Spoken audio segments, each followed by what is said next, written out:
আসসালামু আলাইকুম। সবাই কেমন আছেন? আশা করে অনেক ভালো আছেন। আমিও শুকর আলহামদুলিল্লাহ বেশ ভালো আছি। হাঁটতে বেরিয়েছিলাম আর হাঁটতে, হাঁটতে রাস্তার ধারে এই যে কচুর শাক দেখে আর লোভ সামলাতে পারলাম না। কচু শাক আমার অনেক প্রিয়।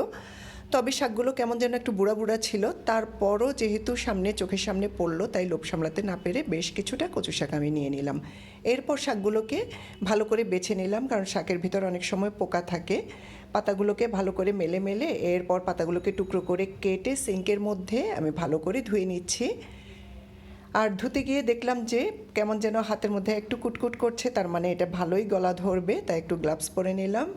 এরপর একটু ভালো করে ভাসিয়ে ধুতে হবে, কারণ কচুর শাকে দেখা যায় যে পানি লাগে না, যার কারণে ময়লাগুলো পরিষ্কার হতে চায় না। ভালো করে ধোয়ার পর এরপর এগুলোকে একটা পাতিলে নিয়ে আর এক্সট্রা কোনো পানি দিব না, ওই শাক ধোয়া পানিতেই শাকটা সেদ্ধ হয়ে যাবে। ঢাকনা দিয়ে ঢেকে আমি শাকগুলোকে সেদ্ধ করে নিয়েছি, সাথে দিয়েছিলাম একটুখানি লবণ। শাকটা সেদ্ধ হয়ে গেলে আমি এখানে সরিষার তেল দিয়ে দিলাম। সরিষার তেলের সাথে কিছুটা পেঁয়াজ কুচি, রসুন কুচি দিয়ে ভালো করে একটু ভেজে নিব।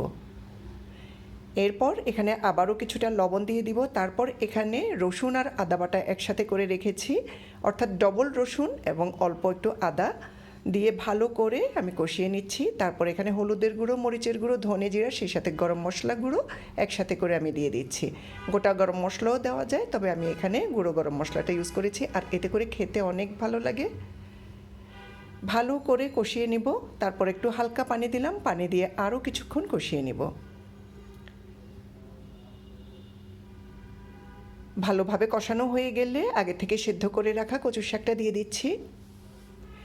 আর এভাবে শাক রান্নাটা কিন্তু অনেক ইজি, তবে খেতে খুব ভালো লাগে। কচুর শাক তো বিভিন্নভাবেই রান্না করা যায়, তবে সবচেয়ে ইজিভাবে যেটা আমি রান্না করে থাকি সেটাই আজকে আমি শেয়ার করলাম।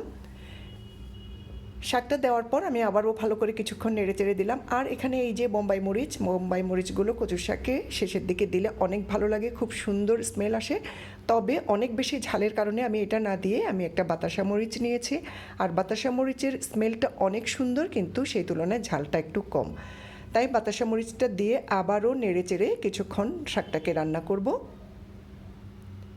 আর যেহেতু শাকটা একটু গলা ধরে, তাই আমি শেষের দিকে একটু আচার দিয়ে দিচ্ছি। আমি বেশ খানিকটা আচার দিয়েছি। আমি আমের আচার দিয়েছি। এখানে আমের আচার, জলপাইয়ের আচার, যে কোনো একটু টক আচার দিলেই হবে, খেতে অনেক ভালো লাগে, আর গলা ধরার যে সম্ভাবনা থাকে তাও আর থাকে না। ভালো করে নেড়ে চেড়ে দিব আমি, আচারগুলো সব মিশিয়ে নেব। আর আমার শাক রান্নাটা কিন্তু অলমোস্ট হয়ে গেছে। এবার আমি কিছু শুকনো মরিচ টেলে শাকের উপর দিয়ে দেবো, আর কচু শাকের সাথে শুকনো মরিচটা খেতে অনেক বেশি ভালো লাগে। অনেক বেশি ভালো হয়েছিল। আজ এই পর্যন্তই। সবাই ভালো থাকবেন, সুস্থ থাকবেন। আল্লাহ হাফেজ।